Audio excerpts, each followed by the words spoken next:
Good morning, students. I will teach this chapter different houses. Chapter 13,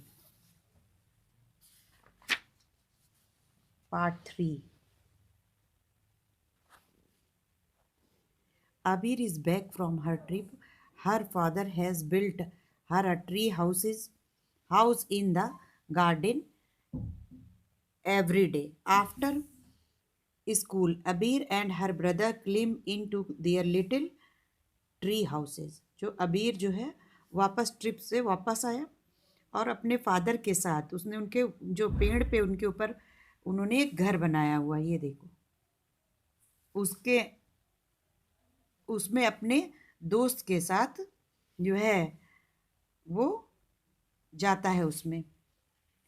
अबीर come to know that there were people who lived in tree houses. Abir जानता है कि जो ये घर यहाँ पर क्यों बनाया गया है। The tree houses protected from them from wild animals and other forms of danger. ये जो हाउसेज होते हैं जो ट्री के ऊपर वुड के बनाए जाते हैं, ये अधिकतर फॉरेस्ट में बनाए जाते हैं, जंगल में बनाए जाते हैं और वो पेड़ के ऊपर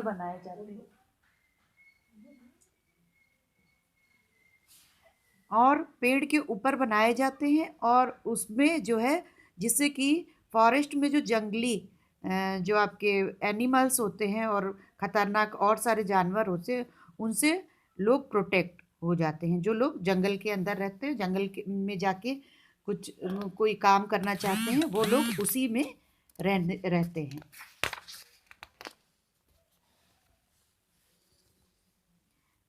There are many other special houses like igloos, caravans and log cabins. ये जो है कुछ और स्पेशल हाउसेज होते हैं जिनके बारे में आपको बताएंगे।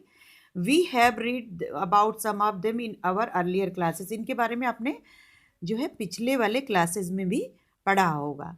Igloos are houses made up of snow and ice. जो इग्लूज हाउस होते हैं, इग्लू के बारे में आपने सुना होगा, जो स्नो पे बना है, स्नो जहाँ बर्फीली जगह होती है वहाँ पे बनता है। तो ये जो है house made up of snow and ice, ये जो है किससे बनाया जाता है? बर्फ से। आपने देखा होगा गोल गोल, ये आपने फर्स्ट वाले उसमें भी देखा होगा। ये आपका है, ये इग्लू हाउस है। ये पहाड़ों पे जहाँ बर्फ ज़्यादा गिरती है वहाँ पे ये बर्फ से ही घर ये बनाया जाता है, इसको इग्लूज बोलते हैं।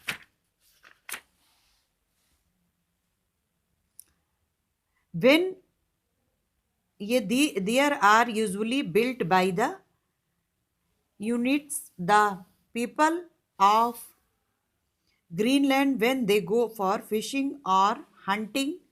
Igloos have a small entrance. जो इग्लू का घर का एंट्रेंस होता है, जो घुसते हैं, वो छोटा होता है।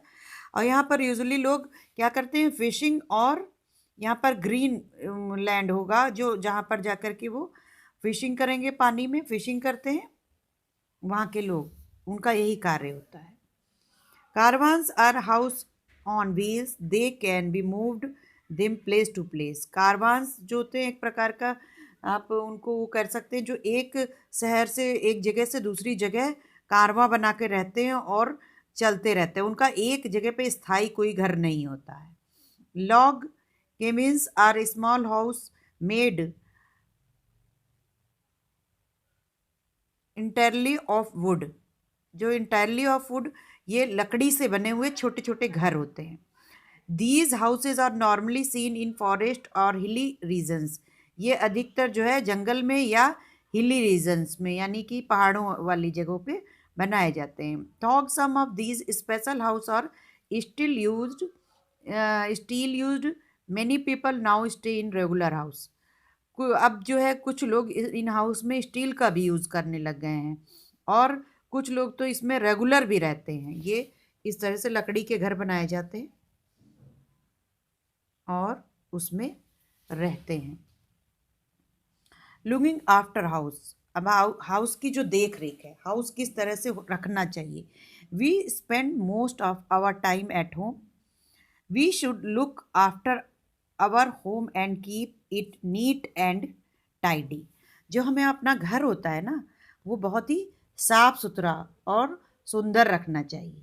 We should allow fresh air and sunlight to enter the house. पहली बात तो घर ऐसा होना चाहिए कि उसके अंदर जो है धूप भी आ सके और साथ साथ में फ्रेश एयर भी आ सके, खुली हवा का भी इंतजाम हो।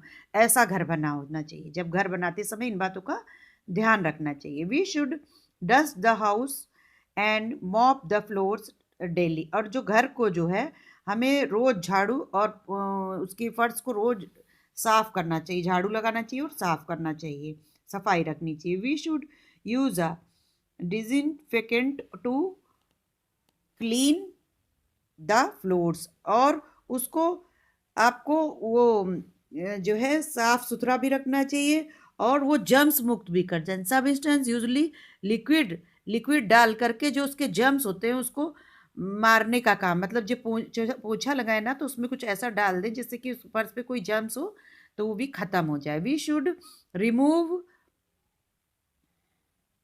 को कॉवेड्स या जो we should clean the toilets and bathrooms regularly and keep them dry. जो साथ में जो है क्या करना चाहिए, अगर कोई जर्म्स वाली चीज़ उसको या गंदी चीज़ें रिमूव कर देनी चाहिए, सफाई कर देनी चाहिए। और we should clean the toilets, और साथ ही रोज जो वहाँ का टॉयलेट और बाथरूम रेगुलर उसको साफ रखना चाहिए और सूखा भी रखना चाहिए। ये नहीं कि हमेशा वो उसमें पानी पड़ा रहे तो वो जर्म्स इकट्ठे हो जाएंगे और बीमारियों का घर हो जाएगा। We should throw the garbage in close and covered bins. We should collect dry waste and wet waste separately. और हमें चाहिए कि जो कूड़ा है वो हमें क्लोज एक डस्टबिन हो उसमें डालें, उसके ऊपर कवर्ड हो, जो अपने पास में रखें। और कवर्ड डस्टबिन होना चाहिए कि उसके अंदर अगर कूड़ा डालें तो वो ढक जाए। और साथ ही साथ जो ड्राई जो आपका वेस्ट है उसको अलग, उसके लिए अलग होना चाहिए। आपके लिए जो गीला कूड़ा है उसके लिए एक ढक्कनदार डस्टबिन होना चाहिए और जो सूखा कूड़ा है उसके लिए एक अलग डस्टबिन होना चाहिए। इसका हमें ध्यान रखना चाहिए। Thank you.